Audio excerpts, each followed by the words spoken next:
தொடர்ந்து எக்ஸ்பிரஸ் 8 செய்திகளை பார்க்கலாம். தேனி மாவட்டம் ஆண்டிப்பட்டி அருகே வீட்டில் தூங்கிக் கொண்டிருந்த மகனை அரிவாளால் வெட்டி கொலை செய்த தந்தை கைது செய்யப்பட்டார்.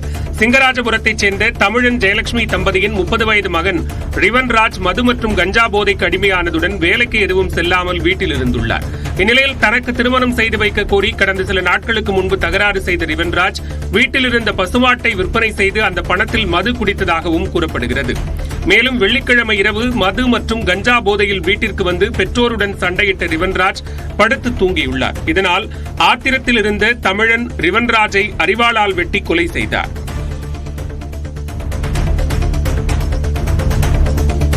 திருப்பூர் மாவட்டம் காங்கேயம் அருகே கோழிப்பண்ணைக்குள் புகுந்து நாய்கள் கடித்ததில் 300 கோழிகள் உயிரிழந்த சம்பவம் அதிர்ச்சியை ஏற்படுத்தியுள்ளது. காங்கேயம் அருகே அழகேகவுண்டன்புதூரில் கோபால்ராஜ் என்பவருக்கு சொந்தமான கோழிப்பண்ணைக்குள் புகுந்த வெறி நாய்கள் கோழிகளை கடித்ததில் 300க்கும் மேற்பட்ட கோழிகள் உயிரிழந்தன. மேலும் 50க்கும் மேற்பட்ட கோழிகள் படுகாயமடைந்தன. இதனால் சுமார் 1 லட்சம் ரூபாய் அளவுக்கு இழப்பு ஏற்பட்டுள்ளதாக கோபால்ராஜ் தெரிவித்துள்ளார். நாய் உள்ள புகுந்து ஒரே போட்டு கடிச்சு கோழிகளை எல்லாம் ஒரு 300 கோழிகளுக்கு பக்கமாக இறப்பாயிருச்சுங்க. இன்னொரு 50 கோழிகளுக்காட்ட கடிச்சு காயமாகி இறக்கக்கூடிய நிலையில் இருக்குது. தூத்துக்குடியில் மஞ்சள் பயிருக்கு போதிய விலை கிடைக்காததால் விவசாயிகள் வேதனை அடைந்துள்ளனர். பொங்கல் பண்டிகையை முன்னிட்டு சாயர்புரம், தங்கம்மாள்புரம், சக்கம்மாள்புரம் உள்ளிட்ட பகுதிகளில் நூற்றுக்கணக்கான ஏக்கரில் மஞ்சள் சாகுபடி செய்யப்பட்டது.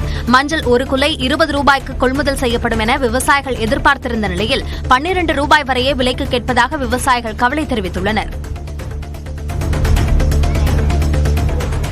சிவகங்கையில் மாவட்ட அளவிலான சிலம்பம் போட்டியில் அடிப்படை வசதி இல்லாததால் மாணவர்கள் கடும் அவதியடைந்தனர். போட்டியில் பங்கேற்ற மாணவர்களுக்கு நிழற்கூடம் அமைக்கப்படாததால் மரங்களின் கீழ் மாணவர்கள் அமர்ந்திருந்தனர். போதிய பாதுகாப்பு உபகரணங்கள் வழங்காமல் அச்சத்துடன் போட்டியில் பங்கேற்றதாக மாணவர்கள் அதிருப்தி தெரிவித்தனர்.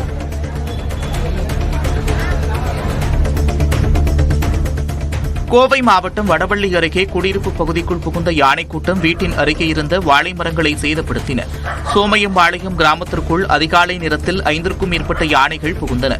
அவை வீட்டின் அருகே இருந்த வாழை மரங்களை பிடுங்கி சாப்பிட்டுக் கொண்டிருந்தன. இதனை பார்த்த குடியிருப்பு வாசிகள் அச்சத்தில் மொட்டை மாடிகளில் தஞ்சமடைந்தனர். இதுகுறித்து வனத்துறையினருக்கு தகவல் அளிக்கப்பட்ட நிலையில் அவர்கள் வருவதற்குள் யானைகள் வனப்பகுதிக்குள் சென்றுவிட்டன. கிருஷ்ணகிரி மாவட்டம் போச்சம்பள்ளி அருகே தென்னங்கன்றுகள் விற்பனை மீண்டும் சூடுபிடித்துள்ளது. புலியூர், அரசம்பட்டி, பாரூர், மருதேரி, பன்னந்தூர் உள்ளிட்ட பகுதிகளில் 150க்கும் மேற்பட்ட நர்சரிகள் உள்ளன. இங்கு ஆண்டுக்கு சுமார் 25 லட்சத்திற்கும் அதிகமான தென்னங்கன்றுகள் உற்பத்தி செய்யப்பட்டு பல்வேறு மாநிலங்களுக்கு அனுப்பப்படுகின்றன. மழை காரணமாக கடந்த சில நாட்களாக பாதிக்கப்பட்ட உற்பத்தி தற்போது மீண்டும் அதிகரித்துள்ளது. நெல்லை பாளையங்கோட்டையில் அரசு உதவி பெறும் பள்ளியின் முன்பு பேருந்தில் ஏற முண்டியடித்த மாணவர்களில் சிலர் அடுத்தடுத்து கீழே விழுந்தனர்.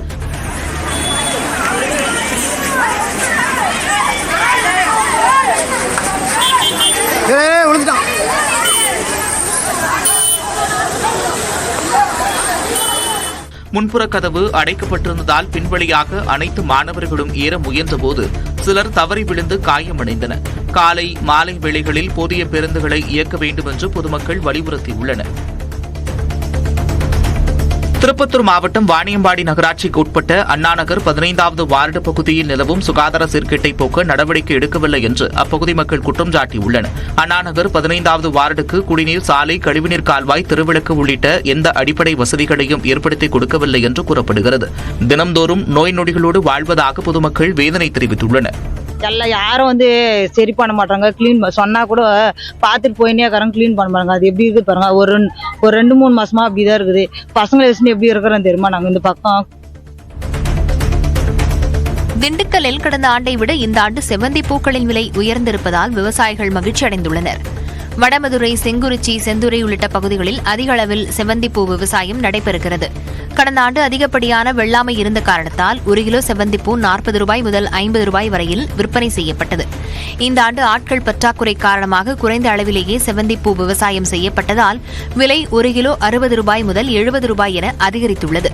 விசேஷ நாட்களில் 1 கிலோ 100 ரூபாய் முதல் 110 ரூபாய்க்கு விற்பனையாகிறது. டேட்டிங் செயலிகள் மூலம் 700 பெண்களுடன் ஆன்லைனில் பழகி பணம் பறித்திருக்கிறார் ஓர் இளைஞர். மாணவி அளித்த புகாரை அடுத்து இந்த அதிர்ச்சி சம்பவம் வெளிவந்துள்ளது.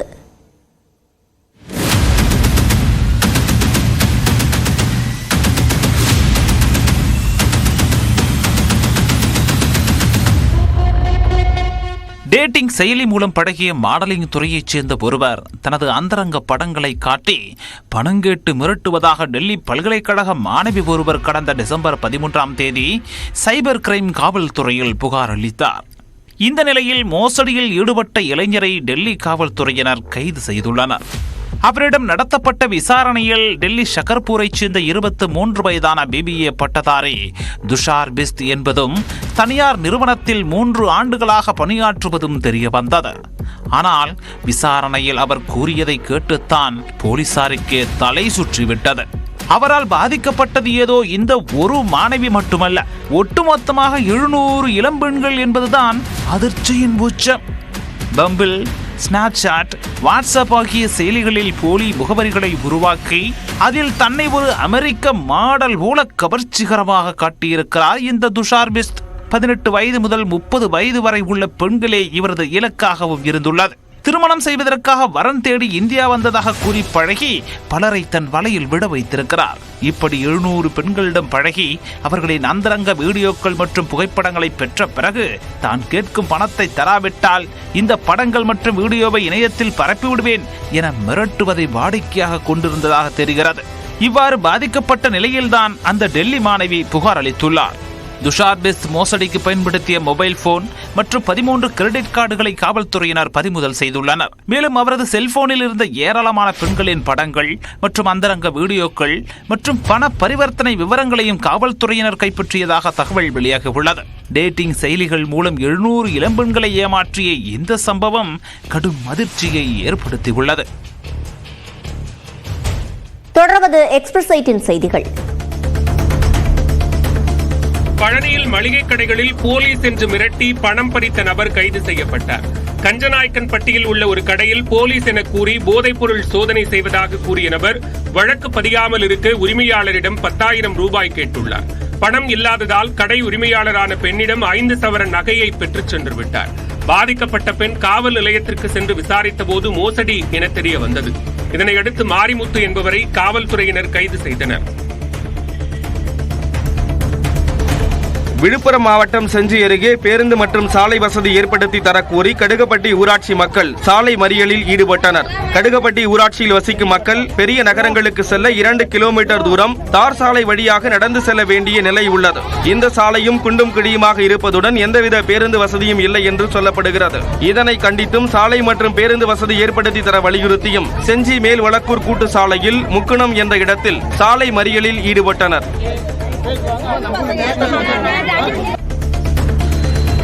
நெல்லை அரசு மருத்துவக் கல்லூரி மருத்துவமனையில் பிரசவம் நடந்த பெண்ணுக்கு எந்தவித முன்னறிவிப்பும் இன்றி கருத்தடை சாதனம் பொருத்தப்பட்டதாக குற்றச்சாட்டு எழுந்துள்ளது. கடந்த நவம்பர் மாதத்தில் நெல்லை அரசு மருத்துவக் கல்லூரி மருத்துவமனையில் மருதுபாண்டியன் என்பவரின் மகளுக்கு பிரசவம் நடைபெற்றது. இதனைத் தொடர்ந்து தகவல் தெரிவிக்காமல் காப்பர்டி பொருத்தியதாகவும் அதனை சரியாக பொருத்தாததால் அவருக்கு உடல்நலம் பாதிக்கப்பட்டதாகவும் பொது சுகாதாரத்துறை இணை இயக்குநரிடம் புகார் அளிக்கப்பட்டது. எல்லா குழந்தைகளுக்கும் அந்த பேர்காலத்துக்கு வர சேர்றவங்ககிட்ட போய் எல்லாத்திலையும் முதல்ல கையெழுத்து வாங்கிட்டு அதுக்கப்புறம் தான் இவங்க ஃபுல்லப் பண்றாங்க. அந்த ஃபுல்லப் பண்ற இந்த கிரிட்டிக் உங்க மகள் உடல்நிலை மோசமாக உள்ளது என்று மருத்துவர் சொல்லி தெரிந்து கொண்டேங்கிறத கூட எங்கிட்ட கையெழுத்து வாங்கினதுக்கு அப்புறம் தான் எழுதுறாங்க.